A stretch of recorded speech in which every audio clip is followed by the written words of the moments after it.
A depressão é uma doença que precisa ser corretamente diagnosticada e tratada. Esse é o tema do Insight de hoje.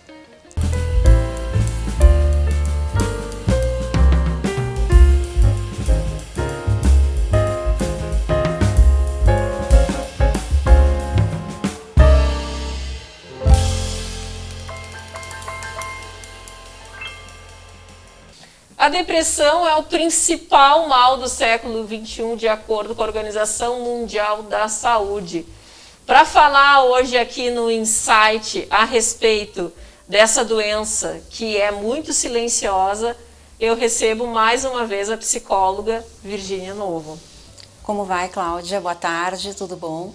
De fato, a depressão ela é agora considerada o mal do século XXI. E com essa pandemia agora, a tendência dela é que ela se sobressaia e se mantenha como a principal doença agora,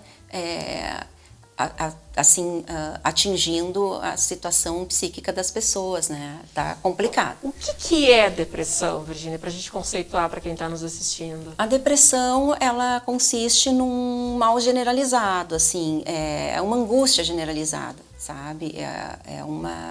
É um sentimento muito grande, assim, de vazio, uma sensação de perda de autoestima. Ela, na verdade, ela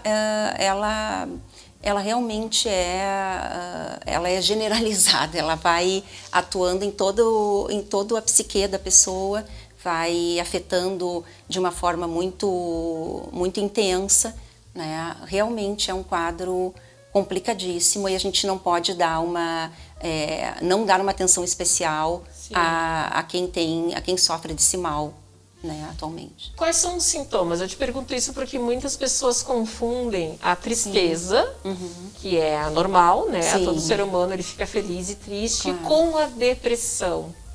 Tá. Né? Quais são os sintomas da depressão? Acho importante primeiro a gente definir, né, separar o que é a tristeza da depressão. A tristeza, o que separa a tristeza da depressão é a intensidade e a frequência, né?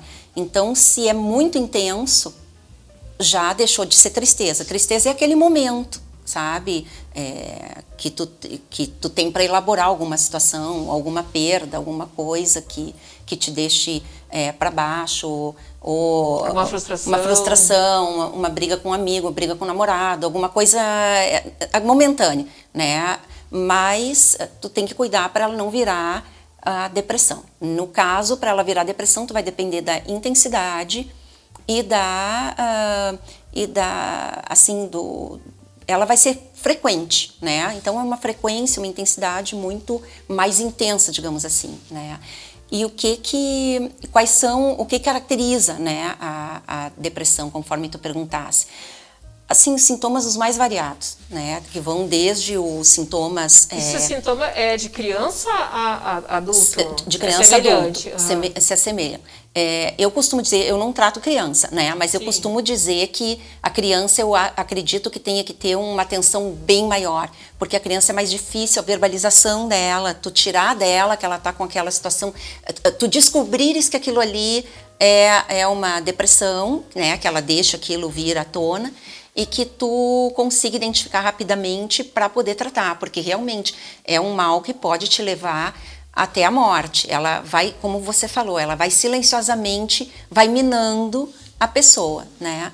Então a gente tem como características assim, sempre eu digo, na psicologia é muito difícil características boas, né, quando a gente fala numa doença, são características que são pesadas.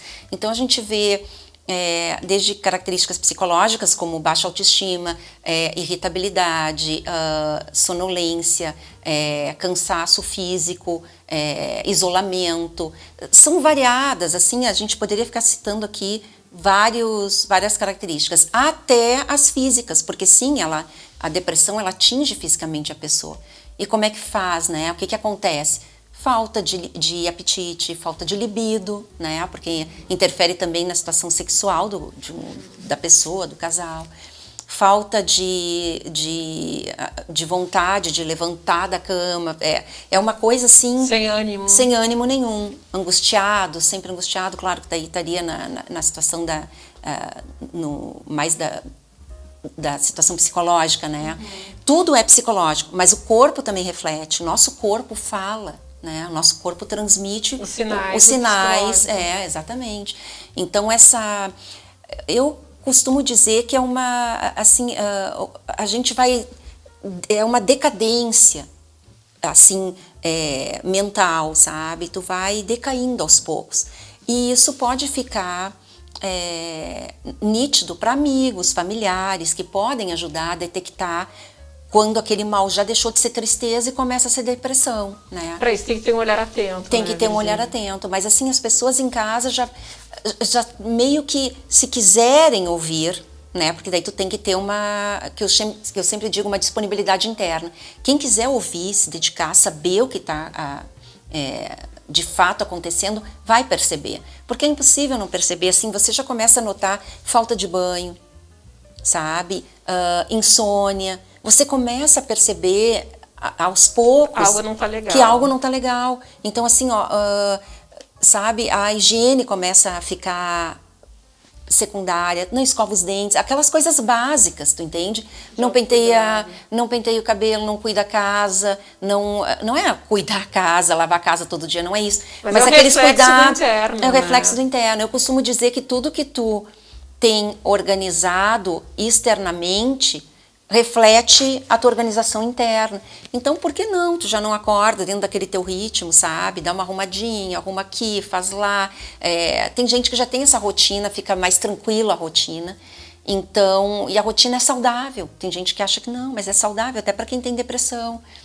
Mas também não dá para ficar fixo na rotina, né? Porque assim porque daí entra noutra seara, né? Sim. Então tudo que é de mais ou de menos não deixa de ser preocupante. E existem diferentes tipos, é isso, de depressão? Existe. A gente podia aqui, tem vários tipos de depressão.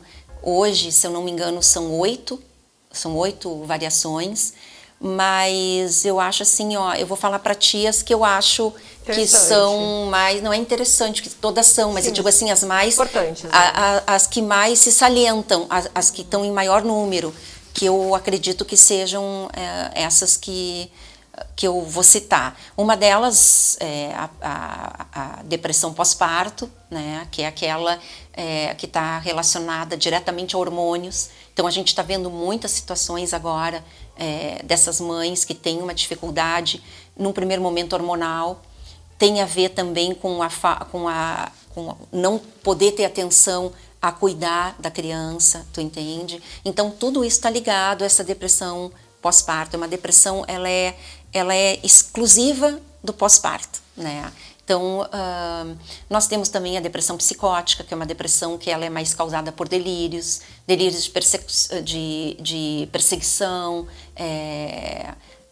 Ela foge um pouco, sabe, da depressão normal, né? Porque daí ela já entra quase numa situação mais psiquiátrica, assim, sabe? Precisando de uma atenção maior.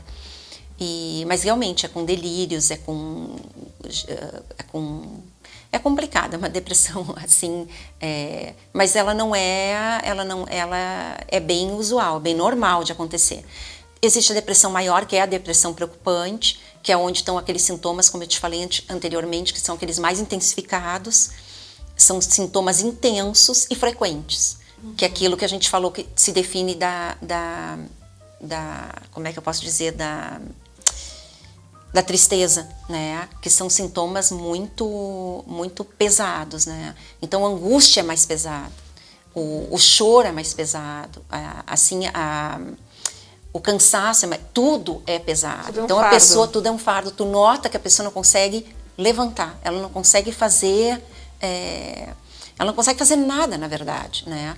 E chegando até o estágio máximo, né? Se não for feito nada, essa depressão maior pode chegar ao estágio máximo de uma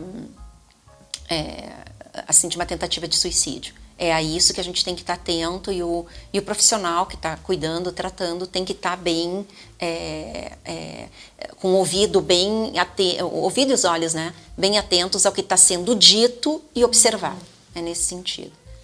Tratamento, Virgínia. Claro que tu falaste em vários tipos de depressão, certamente deve ter um tratamento para cada tipo. Sim. Mas assim, de uma forma geral, né, como se trata alguém que tem o diagnóstico de depressão? Para a gente encerrar o nosso bate-papo. Cláudia, assim, ó, com certeza tem que ter um psicanalista, um psicólogo, né, e com medicação, né, que seria acompanhamento psiquiátrico, dependendo do quadro. Se tu tem uma depressão, que eu também esqueci de falar anteriormente, que é bem importante, a depressão que a gente chama sazonal, é uma depressão que ela é daquele momento, tipo, a gente no inverno tende a ter uma depressão um pouco maior, pela falta de luz, incidência de luz, a gente fica sem sair, fica, né, mais retido em casa. Essa depressão sazonal, eu pensei muito agora nessa pandemia, que ela poderia ser sazonal da pandemia, mas pela intensidade e duração da pandemia, eu acho que a gente já poderia classificar quem tem essa depressão nesse momento, já poder ser classificado por uma depressão maior, pela duração e a intensidade com que a gente sofreu essa pandemia e está sofrendo, né? A gente não sabe quando isso vai terminar. Essa pandemia realmente, eu costumo dizer, eu já falei em alguma outra entrevista tua, que eu costumo chamar que essa pandemia é o nosso divisor de águas. Ela veio realmente para separar homens de meninos, assim, é para quem tem que ter uma autoestima muito forte e tem que ter, assim, uma... Resiliência, né? Resiliência também, mas eu digo, não veio para brincadeira, sabe? A gente vê, assim, em grande quantidade as pessoas sofrendo das mais variadas formas, ou por perda de parentes, né? Que isso por si só já seria o desencadeador da depressão, porque lá atrás eu até esqueci de te falar também, acho importante a gente salientar. Um dos fatores que desencadeia a depressão num alto nível, assim, que ela se torne preocupante, é a perda de divórcio, que está acontecendo muito na pandemia, perda de parentes, né, rompimento de amizades. Então isso está...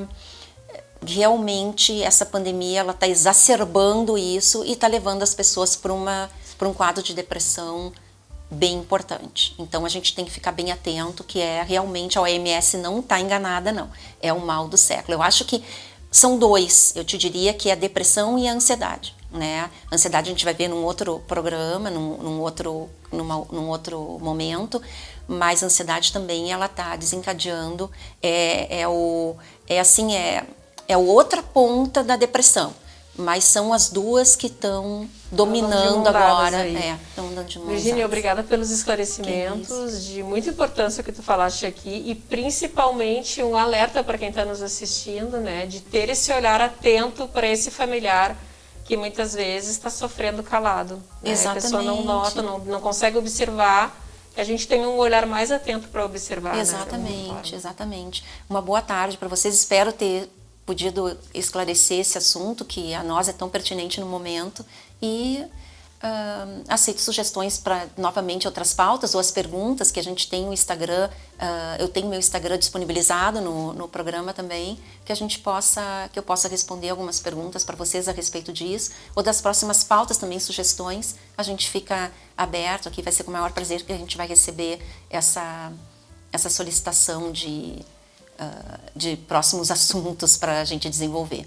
Eu agradeço, uma boa tarde, uma boa semana.